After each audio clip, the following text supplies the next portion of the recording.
Welcome to Risky Routes, a short interview series telling the stories of moments when travel forces you to grow up and adapt fast. Because risk creates perspective and perspective creates success. We talk about the chaotic, uncomfortable, and borderline bad idea journeys that push people to level up, trust themselves, and take control of their lives. I'm your host, Olivia Goldstein. Today I'm joined by Clark Dever. Clark has built his career at the intersection of emerging technology and startups. He's launched products across 12 industries, several reaching multi-million-dollar revenue. Throughout his 30s, he volunteered as an organizer and mentor in the Western New York startup community, which is where I got to know him, and low-key is sort of an icon in Buffalo and Western New York. And in 2019, he joined Techstars' ecosystem development team, catalyzed a 10x expansion of that community, then scaled the program globally. As a connector, he's made over 1,700 introductions for founders, helping them raise tens of millions of dollars and find the resources to launch. He traces his career's trajectory to a 2009 trip where he flew to 30 cities in 30 days, generating 150 million media impressions for his 12 hours in a city project. Thank you so much for joining me, Clark. Olivia, thank you for having me, and thanks to your audience for joining us in this conversation. I'm excited. I hope people walk away with some new ideas and new beliefs in themselves. Yeah, definitely. So when you reached out and first shared this story, you just dropped a newsreel, which is awesome. So cool. Tell me about the experience. What happened? So, we got to put on our thinking caps. So it's 2008, and the housing market has just collapsed in the U.S. There is a follow-on recession occurring. Yeah. People are panicked, and I was just coming out of school, really. I was like a year or two out of undergraduate, and I had this idea that I wanted to be a photographer. I was a software developer at the time, and I'd been saving up money from my software development job to go be a photographer. And I'm watching the news one day, and I had like two different people send me tweets from JetBlue that they were doing this program. It was $5.99, all you could fly for a month. And I called one of my college buddies, and I was like, "Hey, you want to do this trip with me?"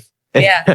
and I had these kind of grandiose, like artistic ambitions that we were going to fly around and like document in this moment what it was like to be in America, across the country. We're going to fly everywhere.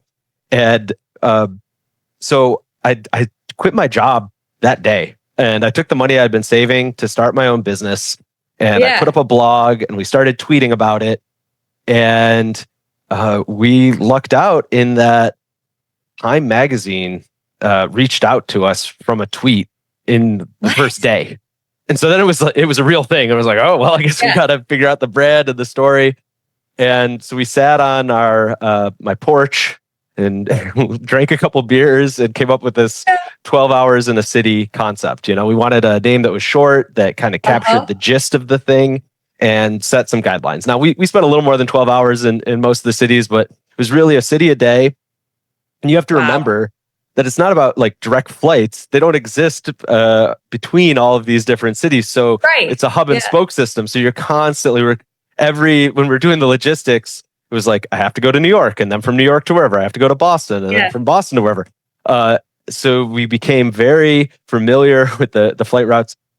So we did the Time article, and then when the Time article came out, it was just a web piece. We were the heel of the story. These guys from Buffalo who were taking advantage of the corporation or whatever. I love it. It was really funny. So CNN reached out to us as well.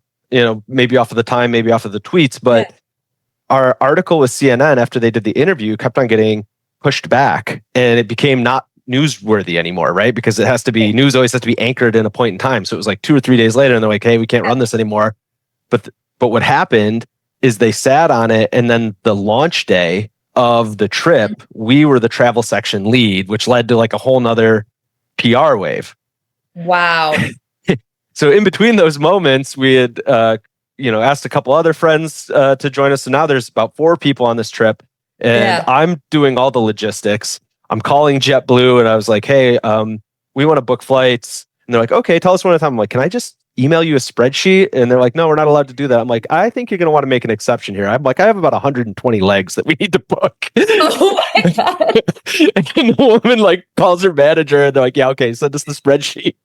Yeah. So we take off, and I think it was the first day or the second day, we end up in Boston. And when we land, Dunkin' Donuts tweets at us, and they're like, hey, there's a game today. Do you want to come watch the Red Sox in the box with us?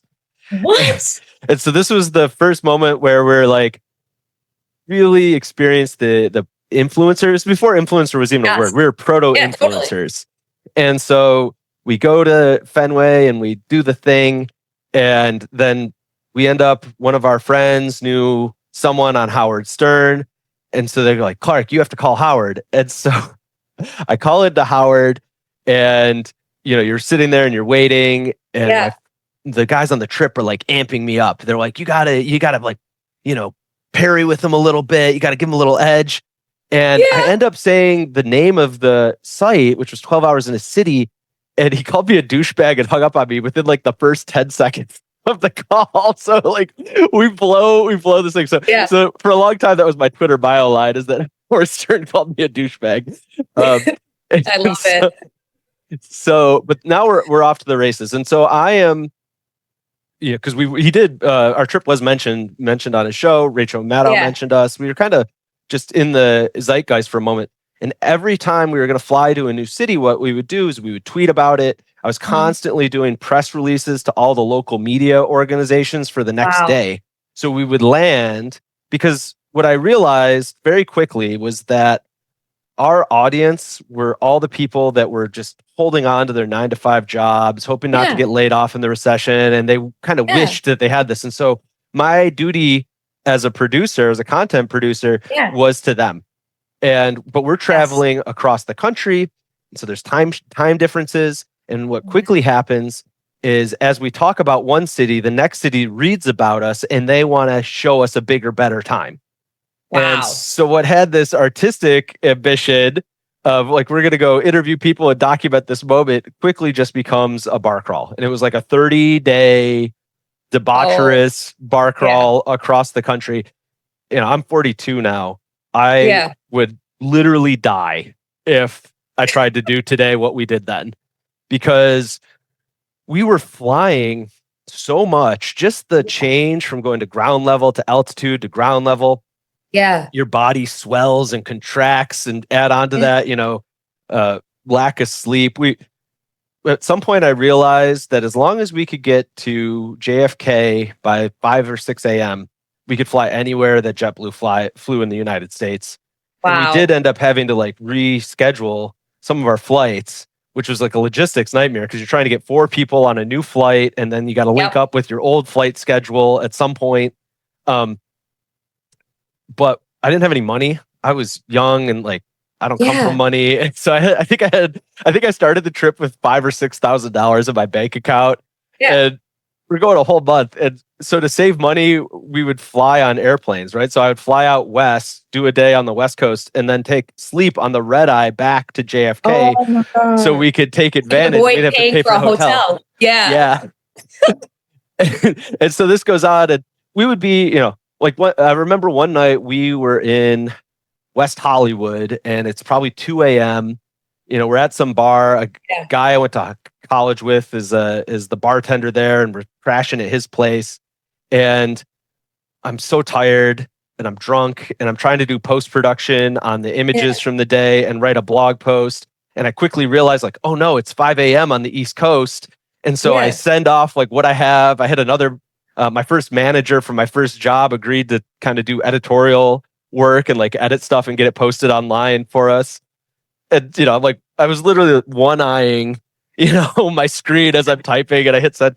It was just, it sounds really glamorous, but it's very hard to be in that maelstrom for a long time. And like, I think one of my biggest regrets from the trip was, you have to imagine this is before in-flight Wi-Fi, before Yeah. iPhones. I had my laptop, I had a BlackBerry, and I would Yeah. step off a plane in a new city and it would connect to 4G, and all of a sudden it would just shake. It was like an earthquake in my pocket because I would have 100 new emails coming Yep. in, and I am trying to triage them as our producer slash content, Yeah. on-air talent, all that.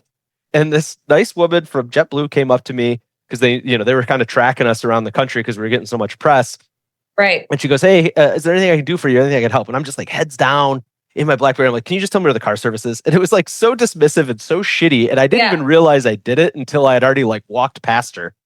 Yeah. And so I go to the, we spend the day. And then on the return trip out of that airport, I went and sought her out because I felt so guilty about just Yeah. not being human. But what it really gave me a perspective around was that people who are even micro celebrities, we were like a D-list celebrity for a minute. There's Yeah. so many people who just want to be a part of the story. They just Yep. want a little sliver of your attention. And that works until there's thousands of people who just want a sliver of your attention. You could spend your whole Yeah. day just, saying hi to people. And Right. so I went and I apologized to her, but it gave me a lot of empathy that I never really had for, people of any level of celebrity. Oftentimes I feel like you should give them the benefit of the doubt because they're also just humans as well, Yeah. dealing with Yeah. Totally. this pressure. So my mantra from that point on in the trip became, I'm just a dude. Because I knew in my heart that 24, 48 hours after we landed, the whole world would cease to care about us. Like the news cycle Yeah. would be over and it would be done. And I think it's really easy to get amped on yourself, on whatever you're doing, and lose that perspective. And so, still to this day, I just, anytime anything's going pretty well, I'm like, oh, I'm just a dude, and if things are going bad, Yeah. you're like, oh, I'm just a dude. And it's more about just kind of keeping this level head through the ups and downs. And that really helped me as a founder later on with my business, because I'm sure you've seen it with your experience. Like people raise capital or they get a big customer or whatever, and they're at the peak, and then 2 days later, they lose a big customer, or like their CTO quits or whatever, right? And then they're in the trough. And if you let yourself get swung by the events of the day, it's very hard to keep the perspective that your employees and your team need for you to build a successful business. So I mean, that's the gist of the story. I mean, I'm happy to. Yeah. Oh my God, it's an incredible story. And I love your lying theme of like kind of just having that reality check all the time. Because as you were sharing that, I was thinking through my head, I was like, this is literally what founders feel like. I mean, there's just constant like roller coaster waves of emotion that you go through when you're building a business, right? And it's like everything's going so great one day, and then everything's just like, falling to pieces the next.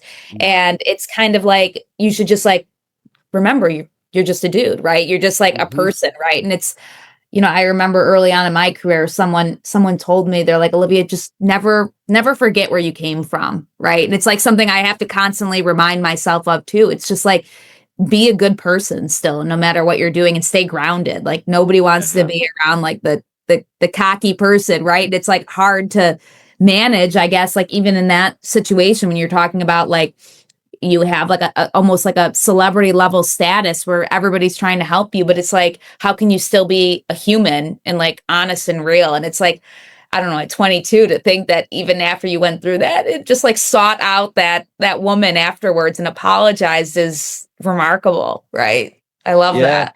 Well, it's a weird thing. Celebrity's a weird thing. All of a sudden, people are crawling out of the woodwork because they want to be a part of their story. Sometimes they're trying to leech off you. I had a very close friend, like a fraternity brother from my time in undergraduate, who asked to meet up with me in New York. And I was like, yeah, sure, come join us. And then he invited like 8 people to this restaurant that was comping us, because we were going to tell their story.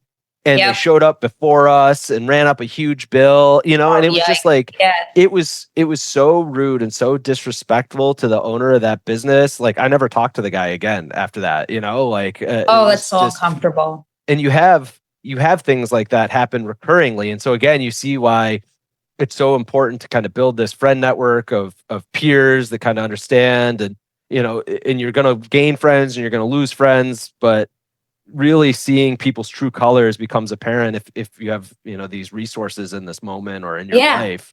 And Um, success in general, right? It's yeah. like, yeah, totally. So you mentioned before this trip, you had studied in school to be a software developer, and then you decided you wanted to be a photographer during this trip. So, like, how did all of that change, and how did that plan kind of? Because this was early on in your career, right? How did that Yeah.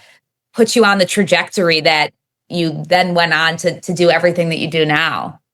Yeah.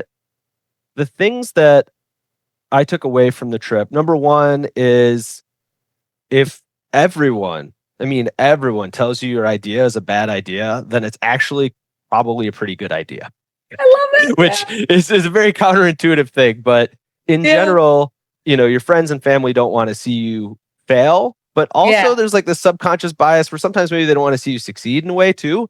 And so they're like trying to protect you, but they're Yeah. also limited by their worldview as into what is possible. And Right. I think more people could benefit by realizing you can just do things.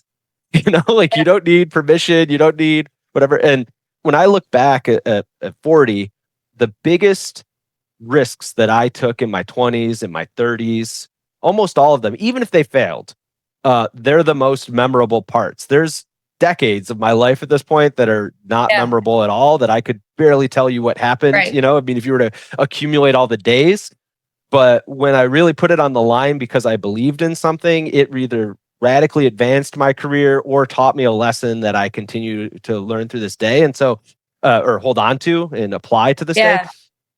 So I think that's something that your listeners should take away. It's like, if you really believe something, don't let other people's reactions sway you. It's the reality distortion field people talk about with, Apple and Steve Jobs, but you see it in a lot of high growth, high agency people. And so if you want to Right. be among them, you have to kind of develop that mental shield where, like, I believe this to be true and I'm going to make it true in the world. Right. Right. And Uh, this whole experience you could have had not on a national stage too, right? Like you were still going to go to 30 cities in 30 days, right? That was always mhm, the plan. You just happened to then have a platform and viewers and listeners that were watching you, right? mhm. So it's like in some ways I agree with you. It's kind of like don't let anybody tell you different if you believe in something and you want to do something, but also like do it for yourself, right? You were going to do this no matter what. You weren't doing it because you had an audience. Yeah. And Yeah. that's a big problem too, especially like in modern day influencer culture, is there's this Yeah. concept of audience capture where people stop doing what they did at the beginning or what they Yep. want to do or what they personally believe because they're worried about losing their audience, which is their wealth and all of those things. And Yeah. so, I believe that you should really do your best to just stay true to what you think the world needs and try and bring that to light. How this Yeah. impacted my career beyond just learning that one critical lesson is that it did put, my flag on the map. And so I Yeah. was working a tech project in with a bunch of folks from Buffalo, actually, where we went down to JFK.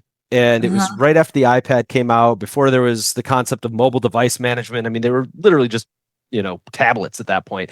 And Right. we built and delivered the first place where you could order food and have it delivered to that Wow. iPad. And so it's still in the Delta terminal. But someone, and this is the reality distortion field, the owner of the project that had hired us had set the press release and the press conference before we actually had working products. So we spent the last 2 weeks living in a basement at JFK, which was Uh-huh. hilarious. Like all of a sudden my life just revolves around airports. Um, Yeah.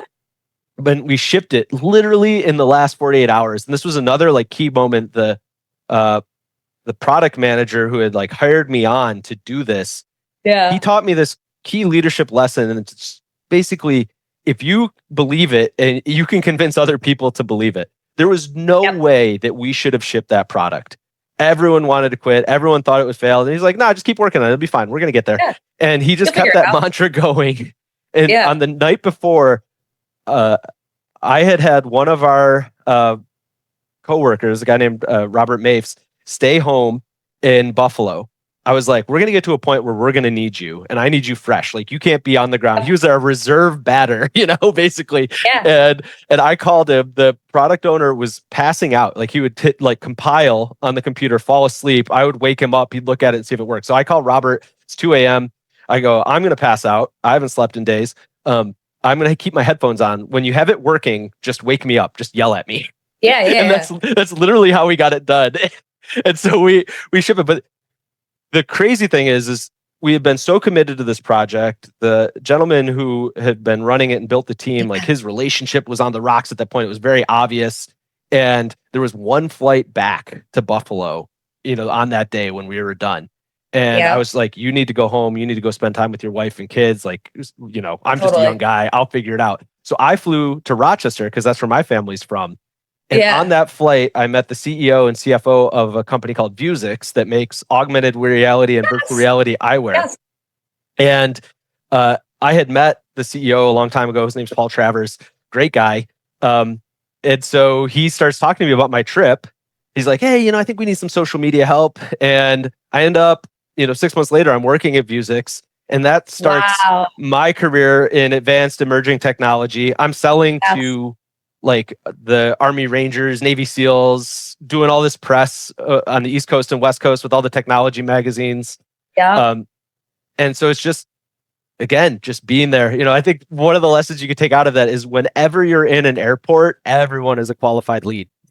Yes, yes. I totally agree with you. Yes. I've met so many cool people in the airport. It's fascinating. But that's amazing though. And on your last leg of the trip too, you meet the person that ends up being, throwing you on a whole new path, a whole new career, and hires you. And it's like shaped your whole career now of like working with like really cutting edge technology. That's awesome. Yeah. It was wild. And, my experience there is directly what led to me founding my hardware company, which was a heads up display company.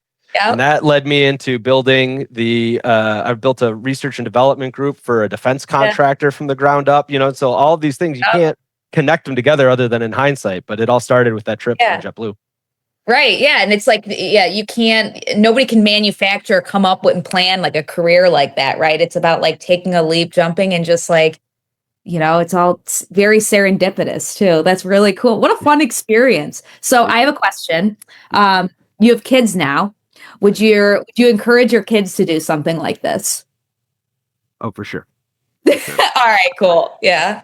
I mean, that's what life's about. Life's about adventure. It's about taking these big quests. I mean, we spend a lot of time, playing the Dungeons and Dragons and watching fantasy novels and stuff because I want them to have that sense of like whimsical possibility. Yeah. Someday that ring is going to be strapped to your neck, right? And you have to charge through to Mordor despite all odds. I mean, I think like the great fantasy and sci-fi stories show these every person like heroes who bear this incredible weight and that's refuse to quit until they achieve the outcome they want. And that's totally true, right? That's fun. So did JetBlue love your story for this? Hate your story for this? Like what? Like for you guys doing this?